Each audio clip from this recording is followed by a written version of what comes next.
है ना। ये सवाल था और इस सवाल को करने के लिए अधिकतम की समस्या आई है, ठीक है। अधिकतम की समस्या है तो उसको करने के लिए सबसे बड़ा एलिमेंट कौन सा है?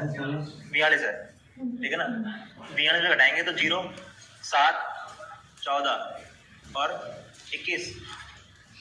42 में घटाऊं मैं 12, 17, 22, कितना 27, ठीक है। यहाँ भी वही रहेगा 12, 17, 22, 27। 24 घटाओगे तो 18, 22, कितना 26 आएगा, ठीक है ना। और वहां घटाए यहाँ कितना आएगा 30। यहाँ गलती कर गया, चल कोई बात नहीं। अब देखें अब इसके बाद में आता है पंक्ति समानयन। पंक्ति समानयन में पहली पंक्ति में 0 है, 0, 7, 14, 21। दूसरे में 0 नहीं है ना, ये 0, 5, 10, 15, 0, 5, 10, 15, यहाँ 0, 4, 8, 12। पंक्ति समानयन के बाद में ये स्तंभ समानयन। स्तंभ समानयन करेंगे तो ये 0 आएगा, फिर सबसे छोटा 3 है, 4, 0, फिर यहाँ से छोटा 8 है तो ये 6, 2, 2, 0। उसके बाद में 12 तो 9, 3, 3, 0, ठीक है। पहली पंक्ति में ये 0 सेलेक्ट हो गया, ये सारे कैंसिल। दूसरे में है नहीं, तीसरे में है नहीं, चौथे में 3 0 आ गए, इसका सिलेक्शन करेंगे, इसको काट दो कॉलम वाइज, ठीक है। 2 ही 0 सेलेक्ट हुआ इसके अंदर, 2 लाइन खिंचेगी, खिंच गई 2 लाइन, ठीक है। 2 लाइन खींचने के बाद में सबसे छोटा एलिमेंट 1 है तो ये 0, 2, 5, 8, 0, 0, 1, 2, 0, 0, 1, 2, यहाँ 1 हो जाएगा, यहाँ 0, यहाँ 0, यहाँ 0। पहली पंक्ति में 1 0 सेलेक्ट हो गया, बाकी सारे कैंसिल। दूसरी में 1 सेलेक्ट हो गया, बाकी सारे कैंसिल। तीसरे में है नहीं, चौथे में 2 0 हो गए तो कॉलम वाइज आ जाओ, ये सेलेक्ट हो गया, ये कैंसिल, ठीक है। 3 लाइन खींचनी है, सारे 0 कवर होना चाहिए। 1 लाइन ये खिंच गई, इस पे 0 सेलेक्ट नहीं हुआ। इसमें 2 0 है तो यहाँ 2 0, इसमें वर्ग लगाओ 0 यहाँ है, ये सेलेक्ट हो गया। इसमें वर्ग 0 0 है, ये सेलेक्ट। तो 3 लाइन कौन खींचेगी? 3 लाइन खींचेंगे ये वाली, 1, 2 और ये 3, ठीक है। न्यूनतम एलिमेंट 1 है तो ये हो जाएगा 0, 2, 4, 7, 0, 0, 0, 1, 0, 0, 0, 1, ये हो जाएगा 2, 1, 0, 0, ठीक है। पहला सेलेक्ट हो गया, ये दोनों कैंसिल। 2 0, 2 0, 2 0, इसमें 1 0 हो गया, इसमें 2 0, इसमें 3 0, इसमें 1 0 है, ये सेलेक्ट, ये कैंसिल, ठीक है।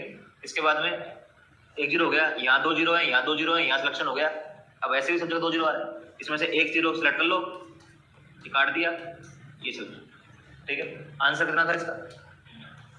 आंसर इसका आ जाएगा आपके पास, आंसर जो है वो इसका हो गया आपके पास 42, 25, 20 और 12। 42, 25, 20 और ये 12, तो ये हो गया 5 और 2 7 और 2 9, 2 और 1 3, 2 5 और 4 9, 99 आ रहा है,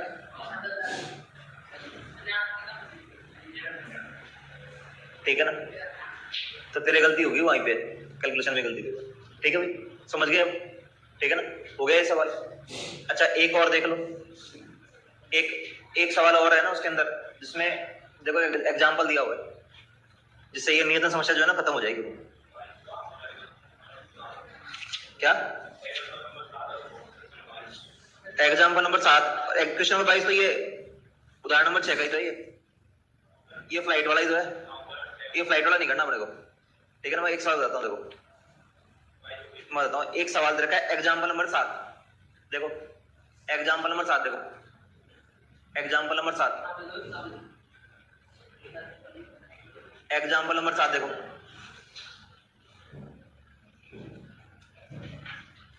देखो एग्जाम्पल नंबर 7 क्या दिया हुआ है, समझना इसको। एग्जाम्पल नंबर 7 दे रखा है, एक कंपनी के पास में 4 तो क्षेत्र हैं और 4 विक्रेताएं नियतन के लिए उपलब्ध हैं। विक्रय के दृष्टिकोण से क्षेत्र समान रूप से समृद्ध नहीं है। यह अनुमान लगाया गया है कि एक विशेष विक्रेता प्रत्येक क्षेत्र में निम्न वार्षिक बिक्री कर सकता है। तो देखो क्षेत्र दे रखे हैं और उसकी वार्षिक बिक्री दे रखी है। ये एग्जाम्पल है, एग्जाम्पल नंबर 7। ये क्षेत्र दिए गए हैं, फर्स्ट, सेकंड, ये थर्ड और ये फोर्थ, ठीक है ना। और इनकी वार्षिक बिक्री कितनी दे रखी है? इनकी वार्षिक बिक्री जो है सेल्स दे रखी है इनकी 60,000, 50,000, ठीक है, 40,000 और 30,000, ठीक है। 4 विक्रेता हैं इसके पास। 4 क्या है? विक्रेता। विक्रेता कौन कौन से हैं? ABCD। ABCD अनुपात दे रखा है इनका। इसका अनुपात 7 है, यहाँ 5 है, यहाँ 5 है और ये 4। अब समझो सवाल पढ़े कैसे। इसमें 4 विक्रेता हैं, 4 क्षेत्र हैं। इधर तो लिख दिया मैंने विक्रेता और इधर लिख दिया मैंने इसके क्षेत्र। क्षेत्र हो गया फर्स्ट, सेकंड, थर्ड और फोर्थ। और इधर हो गए विक्रेता A, B, C और D। अब देखो पहला क्षेत्र जो है ना उसकी वार्षिक बिक्री कितनी है? 60,000। ये इनका अनुपात रखा है। अगर अनुपात निकालना हो अपने को इन सबको जोड़ना पड़ेगा मुझे अनुपात निकालने। 7, 5, 5, 10, 17 और 4 21 हो गए। तो इस पहला विक्रेता जो है वो कितनी बिक्री कर सकता है अगर 60,000 में से करे तो? ऐसे निकालेंगे अपन, ठीक है। अगर पहला विक्रेता सेकंड एरिया में बिक्री करे तो अनुपात हो गया ये इतनी बिक्री कर सकता है, ठीक है। पहला विक्रेता तीसरे वाले एरिया में बिक्री करे तो वो इतनी बिक्री कर सकता है, ठीक है। और चौथे वाले एरिया में बिक्री करे तो इतनी कर सकता है। ऐसे कुल बिक्री निकालनी है मतलब, ठीक है। दूसरे वाला जो है इसका अनुपात 5/21 हो गया। 60,000, ये 5/21, 50,000, ये 5/21, 40,000, ये 5/21, 30,000, ठीक है। यहाँ जाए, यहाँ भी ये रहेगा 5/21, 60,000, यहाँ 5/21, 50,000, यहाँ 5/21, 40,000 और यहाँ 5/21, 30,000, ठीक है। फिर अगला क्या रखा है? अगला है 4/21, ठीक है। ऐसे अपने को हर एरिया के लिए, ठीक है ना, अपने को हर एरिया क्या करना पड़ेगा? बिक्री निकालनी पड़ेगी। 60,000, 4/21, 50,000, 4/21, 40,000, 4/21, 30,000, ये बनेंगे। अब मेरी बात सुनो यहाँ पर, देखो अगर मैं ऐसे मान निकालूंगा ना तो बहुत बड़ा हो गया सवाल। इसको हल करेंगे तो 10 भी आंसर आता है। इसको हल करने का आसान तरीका क्या है? इसको छोटा कर लेते हैं। छोटा कैसे करते हैं? तरीका समझना। तो एक तो ये सारे मान जो है हजारों में, सारे मान किसके अंदर है? हजारों में रखे, ठीक है। तो सारे मान अगर हजारों में रखे हैं तो 1000 डालो सबके। क्या डालो? 1000। 1000 सबके पास है, 1000 डालो। लास्ट में जो आंसर आएगा ना उसको 1000 में दे देंगे अपना। जैसे मान लो अपना आंसर 42 आया तो 42 थोड़ी माना जाएगा आंसर, 42,000 मान लें, ठीक है। दूसरी बात, बटे में 21 जो है ना ये सबके पास में, तो 1/21 में डालो सबका, ठीक है। सिर्फ क्या बचेगी? संख्याएं बचेंगी, ठीक है। तो वो संख्याएं सबके पास नहीं, सबके अलग अलग है। देखो बटे में 21 सबके पास है, 1000 सबके पास है, तो बटे का 21 में डालो और 1000 को भी डालो, ठीक है। और बाकी जो बचेगी उन संख्या लिख लो। 7 × 42 हो गया, 7 × 5 = 35 हो गया, 7 × 4 = 28 हो गया, 7 × 21 हो गया, 6 × 5 = 30 हो गया, 25 हो गया, 20 हो गया, 15 हो गया, ठीक है ना। ये हो गया 30, 25, 20, 15, ये हो गया 24, 20, 16, 12, ठीक है। अच्छा ये सेल्स है, बिक्री है ये, तो ये सवाल अधिकतम का है। किसका सवाल है?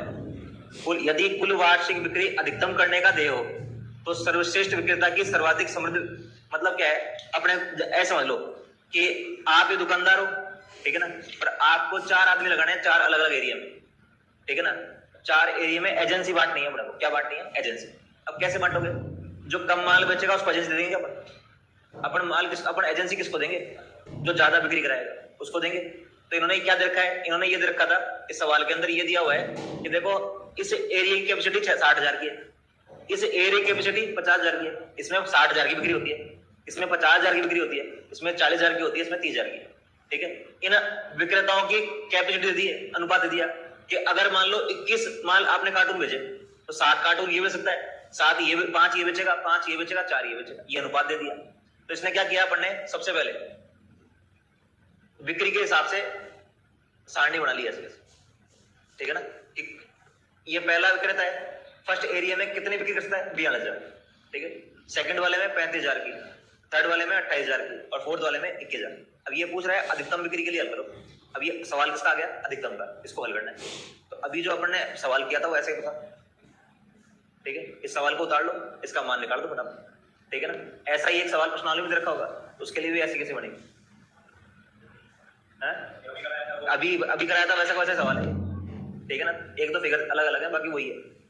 अभी जो सवाल किया था ना अपन ने, देखो ये था क्या, 42, 35, 28, 21, 30, 25, 20, 15, 30, 25, 20, 15, 24, 20, 16, 12 है। कितना ये 24, 20, 16, 12। और अभी जो अपन ने किया 24, 20, 16, यही सवाल है, ठीक है ना। पिछली बार एग्जाम में आ गया ये सवाल, अधिकतम के लिए था, बस ऊपर वाला काम नहीं किया, उसने डायरेक्ट ये दे दिया। तो अभी जो सवाल कराया था आ गया, क्लियर। अब तो हो जाएगा ना, इसका आंसर निकाल ही लिया अपन ने, ठीक है ना। कितना आया था इसका आंसर, देखा कितना आया, कितना आ रहा है, 99 आ रहा है क्या, बस तो बस 99 आ रहा है ना इसके अंदर।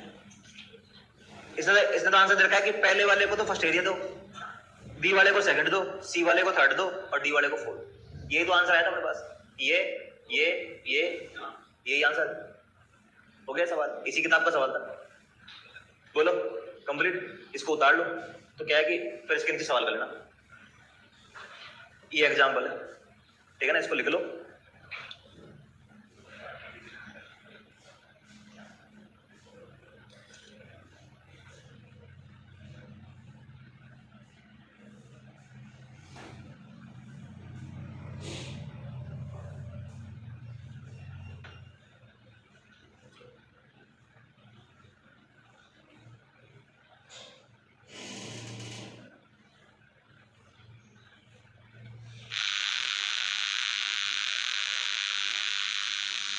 ऐसा एक सवाल है ना जो प्रश्नावली में रखा है 21वें नंबर पे, ठीक है ना, वो और कर लेना, हो जाएगा ना,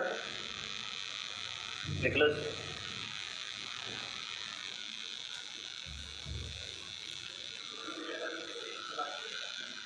है हाँ, कोई दिक्कत नहीं है तो, हाँ भाई कटना तो काट देना, छोटी हो जाएगी।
क्लियर कर, चले आगे, ठीक है। देखो अब अगला टॉपिक है ना, ये समझना, ये इंपॉर्टेंट टॉपिक है, परिवहन समस्याएं।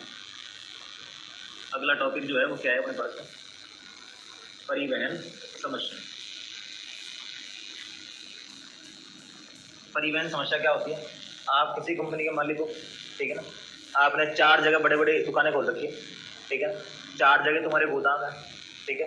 अब आपको वहाँ से माल सप्लाई करना है, ठीक है ना। सपोज करो, देखो मेरी बात सुनो, जैसे मान लो मेरे पास ऐसे 4 तो दुकानें, ठीक है ना, और ये 3 जगह मेरा माल पड़ा हुआ है, ये 3 मेरे क्या है, गोदाम, ठीक है। अब गोदाम से मुझे माल सप्लाई करना है, मान लो यहाँ पर 100 कार्टून पड़े हुए हैं, सुनना यहाँ पर, यहाँ 100 कार्टून पड़े हुए हैं या 80 कार्टून पड़े हुए हैं या 20 कार्टून पड़े हुए हैं, ठीक है। अब मुझे यहाँ से माल सप्लाई करना है सब जगह, ठीक है। माल सप्लाई करने के लिए क्या देखा जाएगा, माल सप्लाई करने के लिए ये देखा जाएगा पहली चीज तो इसको जरूरत कितनी है,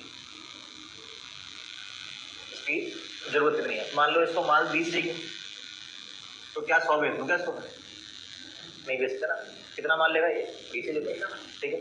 लेकिन अब एक समस्या हो, समस्या ये परिवहन समस्या बढ़ रहा है, ठीक है ना।